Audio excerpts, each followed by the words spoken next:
بسم اللہ الرحمن الرحیم۔ السلام علیکم ناظرین، میں ہوں دانیال وارث اور آپ دیکھ رہے ہیں ہمارا یوٹیوب چینل نقطہ نظر۔ ناظرین، ایک بھکاری ماہانہ کتنا کماتا ہے؟ آپ 5 یا 10 ہزار کی بات کریں گے، لیکن کیا کبھی ایسا ہوا ہے کہ جن بھکاریوں کو آپ دیتے ہیں وہ آپ سے کئی زیادہ دولت مند ہوں؟ کیا ہوگا اگر ہم آپ کو بتائیں کہ کچھ بھکاریوں کے میٹروپولیٹن میں 1 سے زیادہ فلیٹس ہیں؟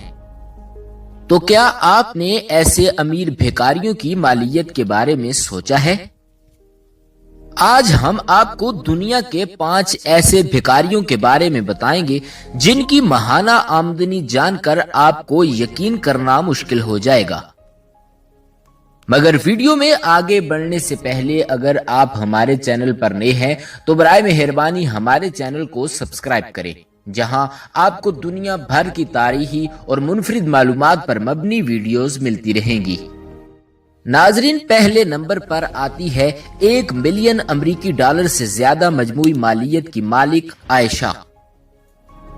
عائشہ کی عمر 100 سال تھی جب اس کا انتقال ہوا۔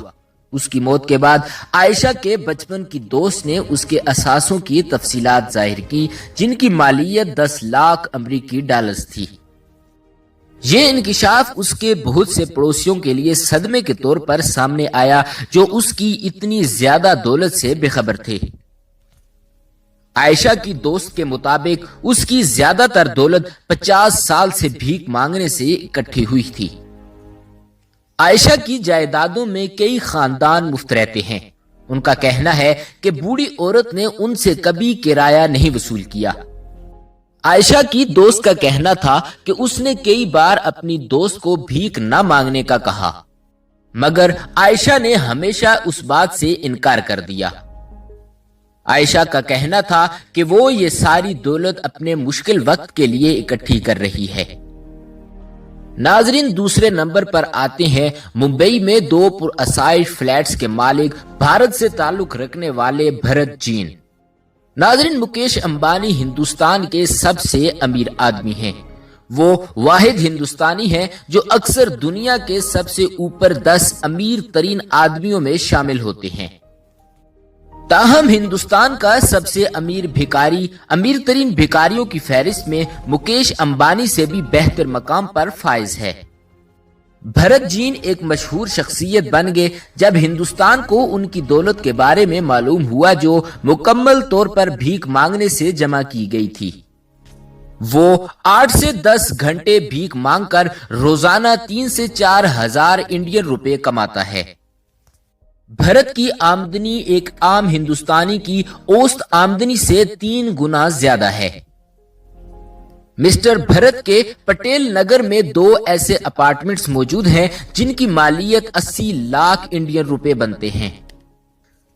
اس کے علاوہ وہ وہاں ایک دکان کا بھی مالک ہے جو اس نے کرائے پر لگائی ہوئی ہے۔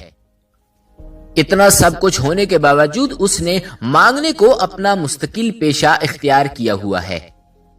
ناظرین، تیسرے نمبر پر آتا ہے سائمن رائٹ۔ اس شخص کے امیر ترین ہونے کی وجہ سے اس پر بھیک مانگنے پر پابندی لگا دی گئی تھی۔ سائمن رائٹ پر لندن میں کہیں بھی بھیک مانگنے پر پابندی لگا دی گئی جب یہ سامنے آیا کہ وہ بھیک مانگ کر 3 لاکھ پاؤنڈ کے فلیٹ میں رہ کر سالانہ 50,000 پاؤنڈ کما رہا ہے۔ سائمن رائٹ پابندی کے بعد بھی باز نہ آیا اور دوبارہ پھٹے پرانے کپڑے پہن کر بینک کے باہر بیٹھ کر مانگنا شروع ہو گیا۔ پھٹے پرانے کپڑوں کے ساتھ اس نے ایک بینر بھی اٹھایا ہوا تھا جس پر لکھا تھا کہ بے گھر اور بھوکا۔